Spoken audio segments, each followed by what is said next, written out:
can't change what we've experienced, but we can choose how the experiences change us. That's our statement to hold on to this week. And honestly, it's a statement that's helped me to hold it together when I'm tempted to crawl back in my pit of pain.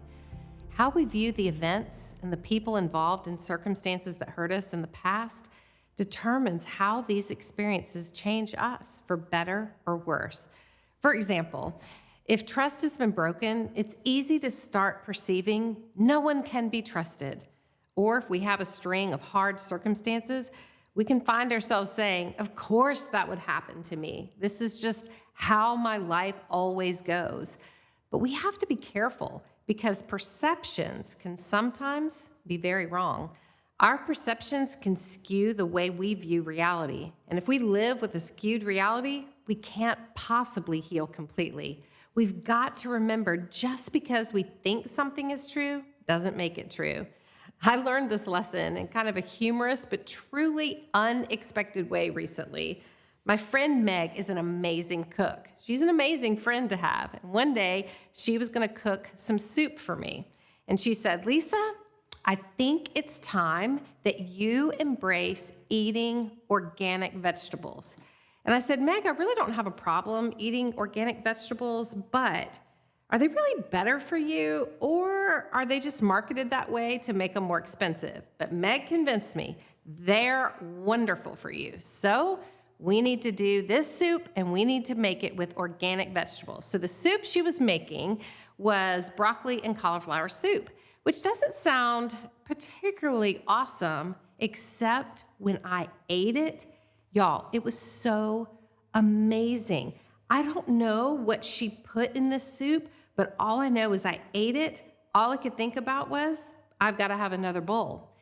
And I also noticed that there was some kind of particular combination of spices in it. And I just thought, man, Meg knows everything about cooking.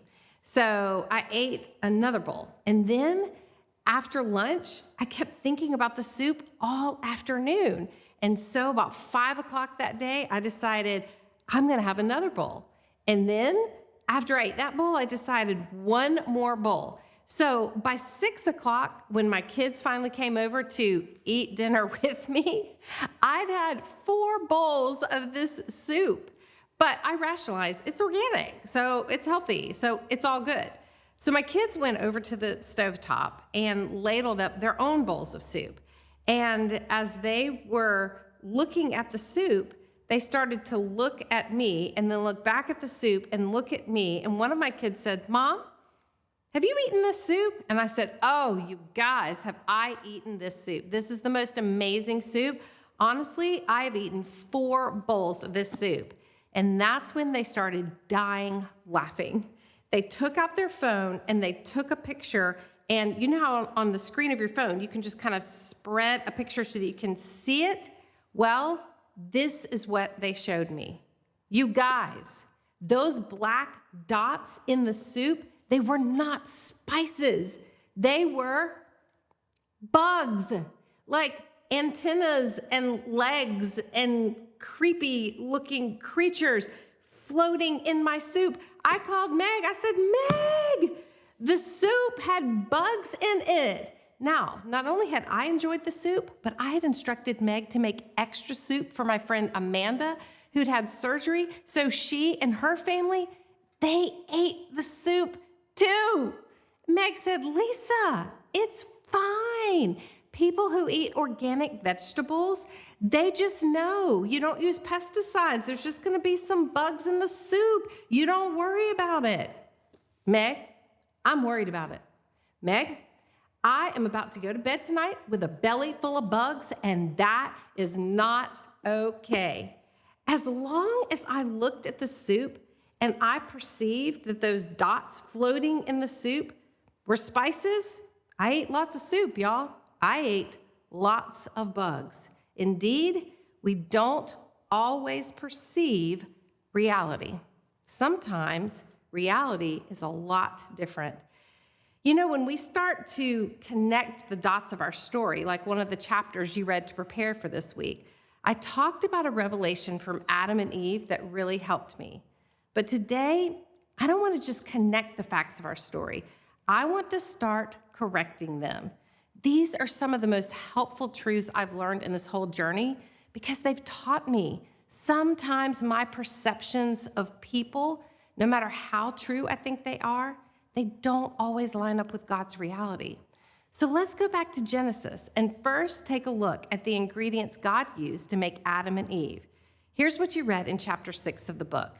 Adam and Eve knew they were made by God, fully and wonderfully special, even though the actual ingredients God used to make them were seemingly so very humble and basic, dust and broken off bone. They don't seem like the most promising of beginnings. Those ingredients are seemingly void of any potential. When we think of dust, we often think of what's left behind after something gets broken, or what needs to be wiped away after too much neglect. And an exposed rib bone is one of 24 others like it, hidden under flesh and not seen until life no longer exists and decay has done its work. Left on their own, these ingredients would amount to nothing, insignificant, unacceptable, but chosen by God and then breathed on and touched by God, they become the only part of creation made in the image of God. They were nothing turned into the most glorious something. They were made to be a reflection of the image of God. These people, these image bearers, made an invisible God's image visible. So, first, we've established that Adam and Eve, they're not just dust and bone, but they're also breath of God, the touch and design of God, made in the image of God. But the second thing I want to point out in Genesis is that God said he would make a helper suitable for Adam, which begs the question, what did Adam need help with? Now, theologians much smarter than me have theorized this. Logically, because God made Adam to work the garden and take care of it, maybe he needed help with this work. Or because God made Eve uniquely able to carry children, maybe it was for her to help bring forth life. I think both of these are correct in the case of Adam and Eve. But what about us today? Not every woman helps her husband in his work, and not every woman has a child. But God did say it's not good for the man to be alone. He needed a helper, and he described that helper as suitable, or some versions of the Bible say fit. And it's in the meaning of this word that I found incredible insight. Because as a woman, I want to know, what am I supposed to be helping with? The Hebrew word for suitable is neged, meaning what is in front of you, in your sight, before your face, in your view. So this word suitable gives meaning to the kind of help that Adam needed. He needed a visual, something in front of him to view.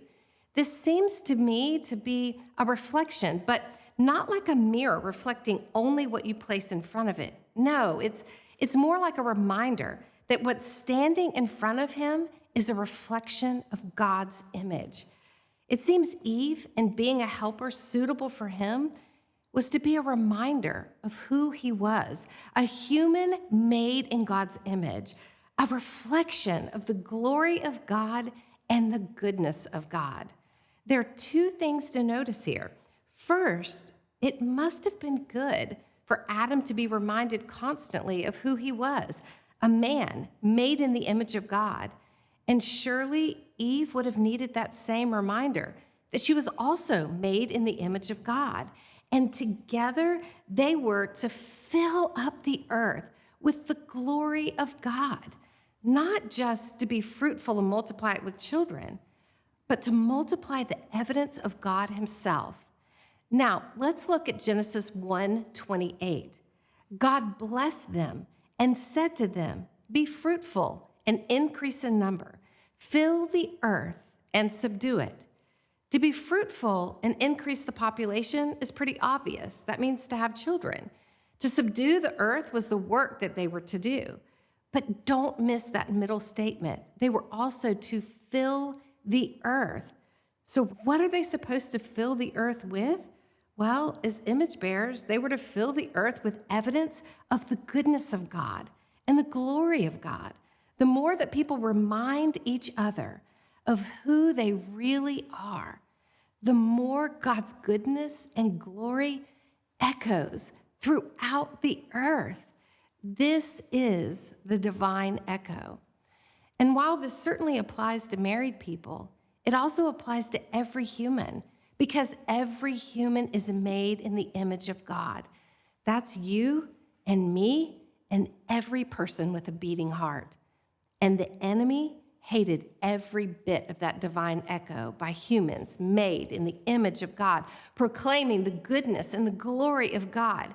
He couldn't stand the sight of the image bearers of God being reflections of a glory he'd been so desperate to steal for himself.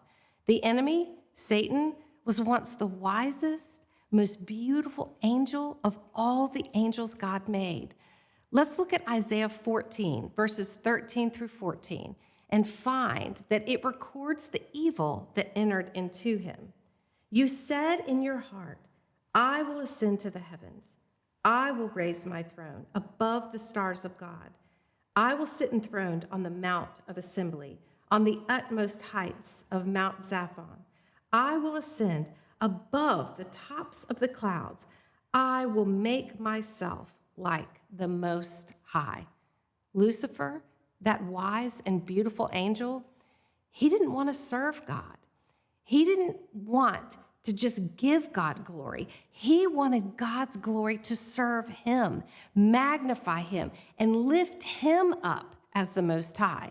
So God cast him out of heaven, and shame became all he could then reflect. He's Satan, our enemy, the accuser, the father of lies, and the author of shame. Let's look at one other passage in Ezekiel chapter 28, verses 17 through 19. Your heart became proud on account of your beauty, and you corrupted your wisdom because of your splendor. So I threw you to the earth. I made a spectacle of you before kings. By your many sins and dishonest trade, you have desecrated your sanctuaries. So I made a fire come out from you, and it consumed you, and I reduced you to ashes on the ground in the sight of all who were watching. All the nations who knew you are appalled at you. You have come to a horrible end and will be no more. I know those are hard verses, but imagine how enraged Satan became when he saw the man and the woman standing before one another, magnifying the glory of God, reflecting it to one another with the ability to multiply it and magnify it and proclaim it all throughout the earth. As the two image bearers of God stood there naked with no shame, Genesis 2:25, they were the only part of his creation that were created not by God's spoken word, but by personally investing his breath, his touch. They knew they were unique, different from all other created things in the way that they could know God and know each other. And they stood there before each other naked because they could and they should, so that not one bit of the glory of God would be hidden. Adam looked at Eve with what I imagine was probably the purest fascination and admiration, completely void of even the slightest hint of disapproval, disgust, or division. Then Adam spoke life-giving words over the woman. And from there to the end of Genesis chapter 2, she is no longer called woman, but rather wife. I take this to mean she gave herself to Adam in full naked union, and the two became one, a union so beautiful, so full of the glory of God, so absent of the tainting of sin or the taunting of Satan. God saw all that he had made, and it was very good. Genesis 1:31. God declared them exceedingly and abundantly good, and they became an echo of that goodness back to God and reminders of it to each other. Their design in the image of God declared to the world, God is worthy of praise. And their design declared to each other was, remember who you are. You are of God, from God, made in his image, loved from the depth of God's unfathomable Father's heart, treasured beyond imagination. Satan no doubt heard the echo, saw the adoration from which he was excluded, felt the weight of praise and glory that would never be his, and hated it all. All he had to add to the conversation was accusation and lies. But without sin, humanity couldn't recognize his chaos as evidenced by the absence of shame. Psalm 4:2, how long will you people turn my glory into shame? So it's no wonder at all that the enemy, who was desperate to steal God's glory for himself, went after these people made in the image of God. He went after the part of God's creation that held the most potential to bring God the most glory. And if the enemy could get people to sin, then he could, in fact, turn the glory of God into shame. There's no better way for people to get caught in a trap of shame than for the enemy to deceive them around an unmet desire. For Eve, it was the fruit she believed would give her unusual wisdom. People are often found wanting. It's not because God isn't providing, but usually it's because God isn't providing in the way they think he should, or as fast as he should, or the desire stems from a past that they've not yet let God heal from childhood.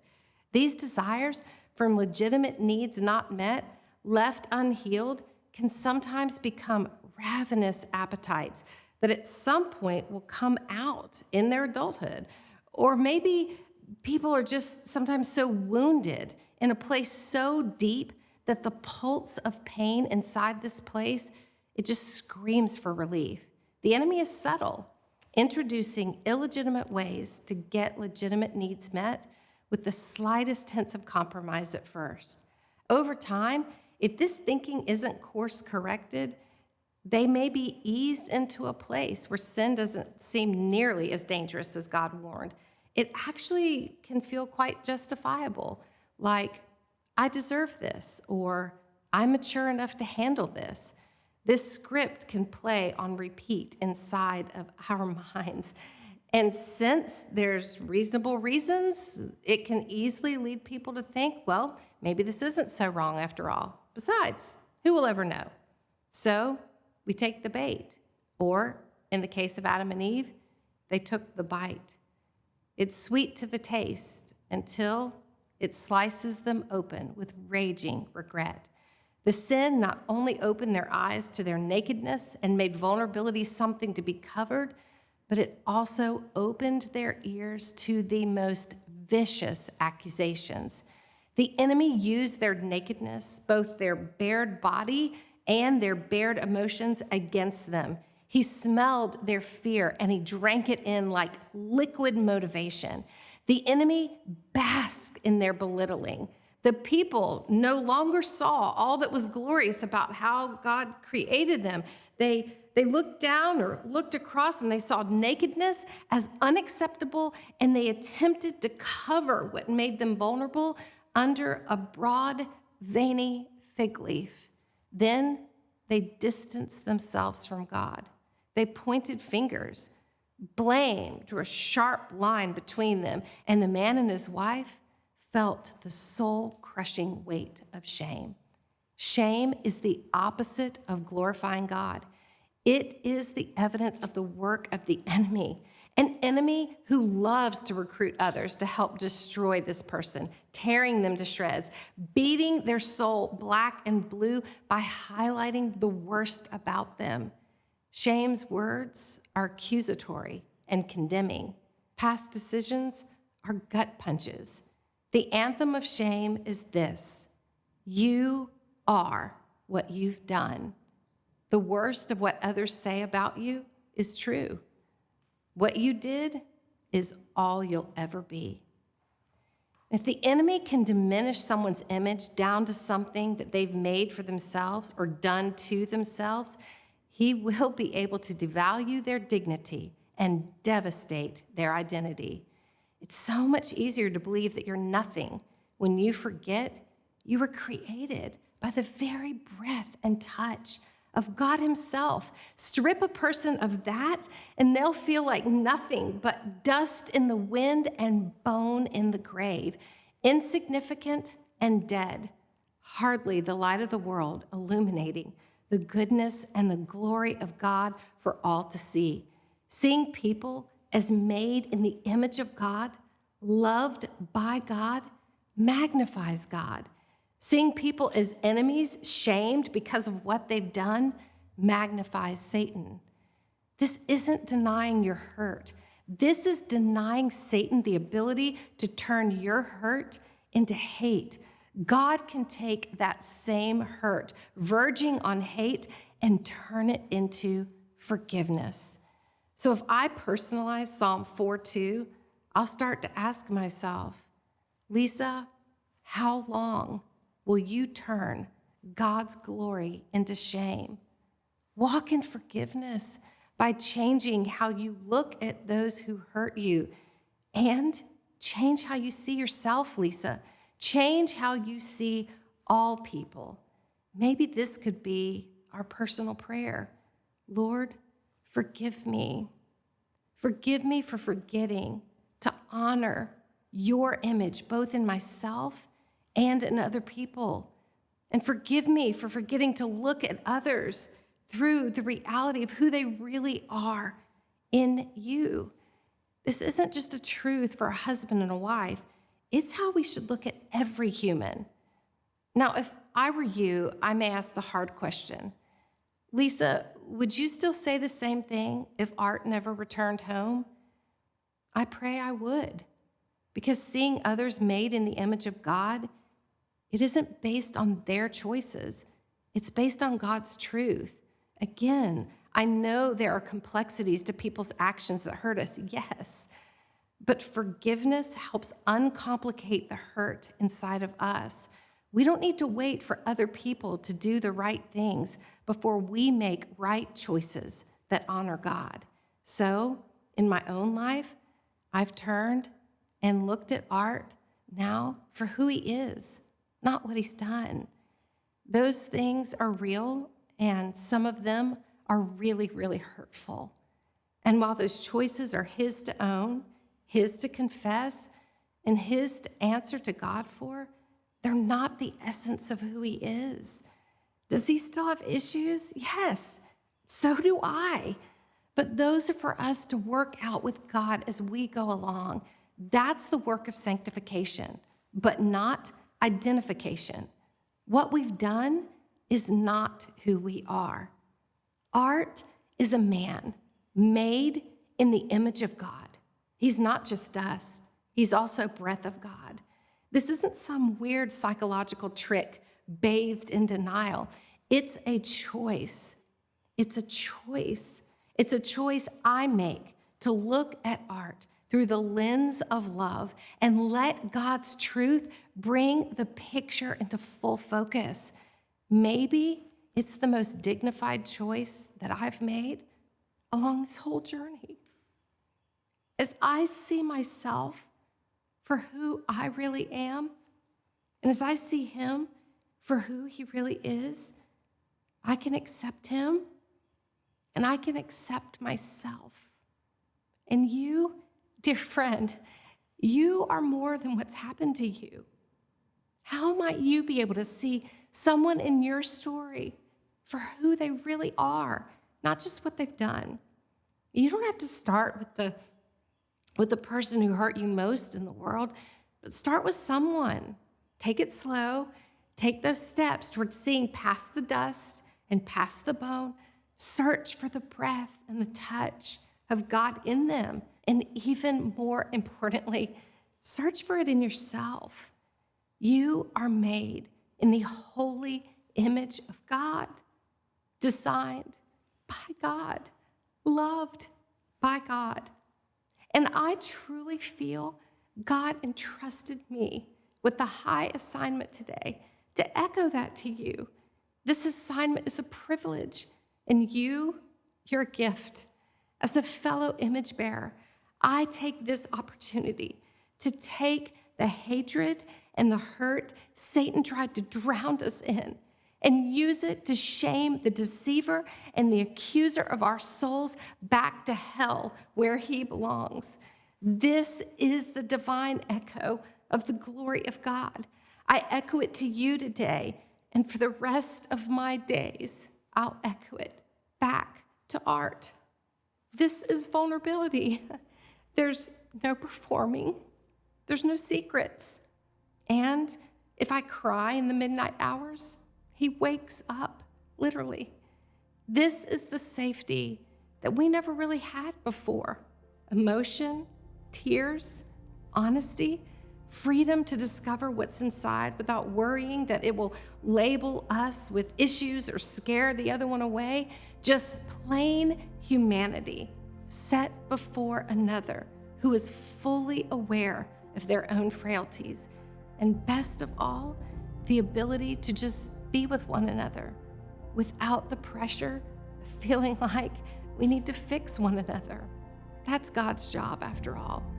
God is in charge of the fixing, and that frees us up to just do the living and the loving together.